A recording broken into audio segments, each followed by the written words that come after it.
I used to work at a local ice cream store that did not offer any coffee or espresso, just ice cream, milkshakes, and smoothies. Another local ice cream store did offer a wide range of coffee and espresso drinks. The two had wildly different appearances/themes/brand colors. One night, a woman came in and we had this exchange. Woman, I want an affogato, ice cream with espresso poured over it. Me, I'm sorry, we don't offer any hot drinks. Other store does, including affogato.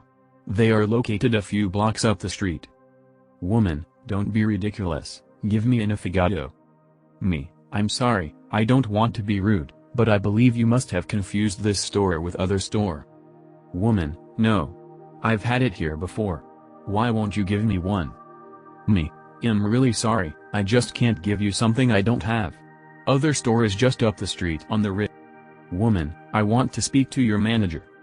Me, I'm the only person here, but you could call tomorrow morning to speak with her or log a complaint on our website. Woman, I cannot believe this. Me, I really don't know what else to tell you, sorry. Other store has affogato and. Woman, UGH. Storms out. The next morning she called to complain to the manager that the very rude girl who was working last night refused to give me an affogato, to which the manager replied that the reason I refused to give her one was probably that we don't serve affogato and she must have us confused with other store. She yelled at the manager too and hung up. I remain baffled by this encounter to this day. In the freezer section of a grocery store, older lady asks if I could see any more frozen Blitzens. I told her I don't see any in the freezer, so she asks me to go check in the back. Yeah, lady, I don't work here, she then says okay, but can you just pop back there and check real quick, but now she's raising her voice, then starts yelling to just go check. I'm surprised. I look over to the meat department and the butcher is looking at me like WTF is going on over there. He just makes it to see her looking up at me yelling to just go check in the back. I just told her I don't work here and the butcher stepped in and asked if he could do anything for her as I didn't work there. As I walked away I can hear her say, if he doesn't work here then why was he helping me? Like lady, I was just being courteous. Was in another country at a museum. GF was on the toilet so I wandered the gift shop aimlessly. Suddenly a wild old lady appears and starts snipping until I react. She wants that I bring her a drink. Angrily I snip back at her, tell her that's she's rude even if I were an employee, but I am not and that she should GTFO before I get angry. The stupidity and nerve of some people. I do not know what it is about me. Is it just auras? Is it the way I present myself? Or is it just the way I look? You may be wondering why I am asking these questions. Apparently, I, 38M, am a magnet for Karens in the wild and at my place of work. Due to my life as a graveyard shift employee at a hotel, my mornings are usually spent shopping for supplies to keep my aging ass from going insane and hungry.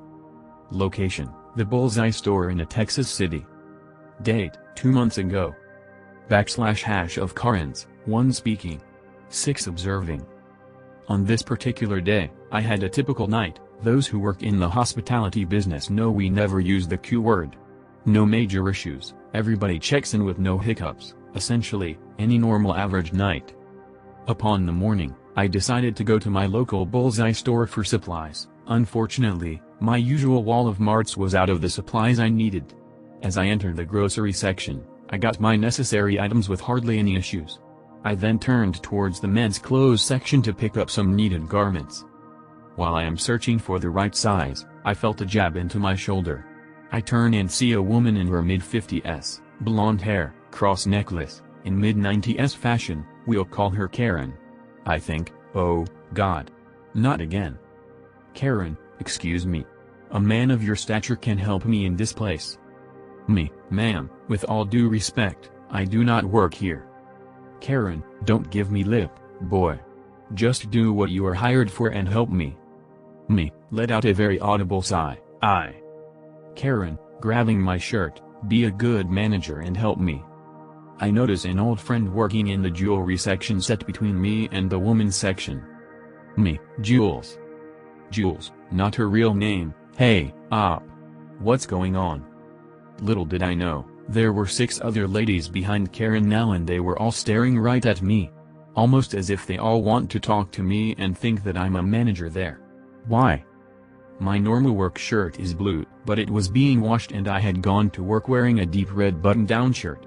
Darker than the usual bullseye red, but very noticeable different shade of red. I smiled at Jules and decided on a genius plan. Jules knows that I have a mischievous streak and plays along. Me, Jules, can you help me with a demonstration? Karen, huh? What do you mean? Just help me, you dumb manager. Jules, ma'am, calm down. I'm sure he's got a reason. The group of Karens put their hands on their hips and carefully watch as I step next to Jules. Me, take a good look, ladies. I'm a man and Jules here is a woman. Karen, that's obvious. Me, take a look at my shirt and compare it to hers. Pointing at Jules' shirt, this is the standard bullseye uniform. Pointing to my shirt, this is not the standard bullseye uniform and this name tag clearly states a different business. What can we conclude from this demonstration? Karen, now realizing, you're a manager? Jules, nope. The man behind you is, not the man in front of you. All of the 7 Karens turned around and saw the incredibly well-built mountain of a manager, wearing the same color shirt as Jules. Manager, are we going to have to repeat the incident again, ladies? Or have you already forgotten what happened last time? Little did I know, this isn't their first offense.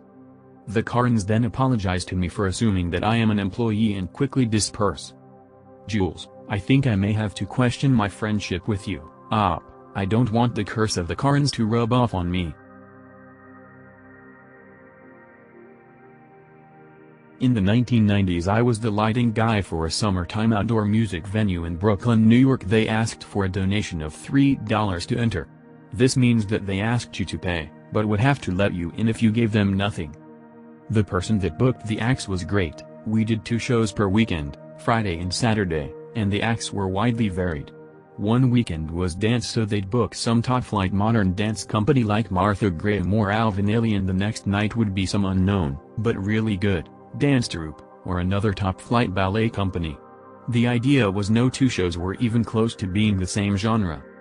One night, about 20 minutes before show time, I had to go backstage, so I left the scaffold tower that was our front-of-house location for the mixing console and light board and headed through the gathering crowd to the stage door. Suddenly I was accosted by an older lady that was incensed that there were no more seats. Seating was between the photo position and stage, but behind that there was a nice upward sloping hill and people would bring blankets and picnic. What I really wanted to do was say, look, lady, at $3 donation for a show that would cost $75 anywhere else, you should have gotten here earlier if you wanted a seat, and did you even give the $3? But I valued my job too much. So instead I grabbed one of the volunteer ushers that was walking by and used them as a human shield. Once the lady's attention had been diverted, I finished my errand, then got back to the booth to hit the big GO button at showtime.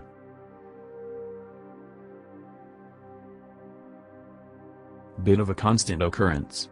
Mainly before the pandemic, when I was going to a lot more music shows, sometimes 3-4x a week. New Yorkers'd say we are pretty infamous for almost only wearing black clothing, and I am extra infamous among all of my social circles for extra wearing only black. Think Archer ordering 10 sweaters in black and 10 sweaters in slightly darker black. For years I usually wear 30 days a month, black jeans, cargo pants, black boots, black t-shirt, black hoodie, crewneck sweater, black baseball cap or black beanie. Some of my clothing will have some white logo or artwork. Even my dress shirts are black. And I like going to music shows, so am constantly asked of him security, work for the venue, directed backstage, etc. Combined with the fact I don't drink, smoke, I was always thought to be working.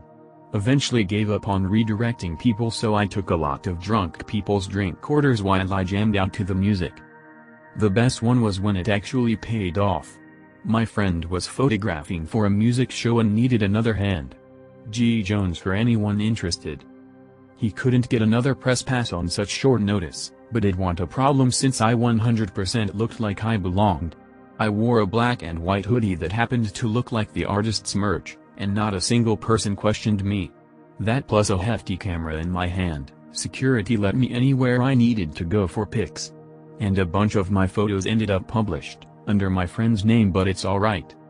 So basically, all black outfit is the NYC nightlife version of a high-vis vest and clipboard.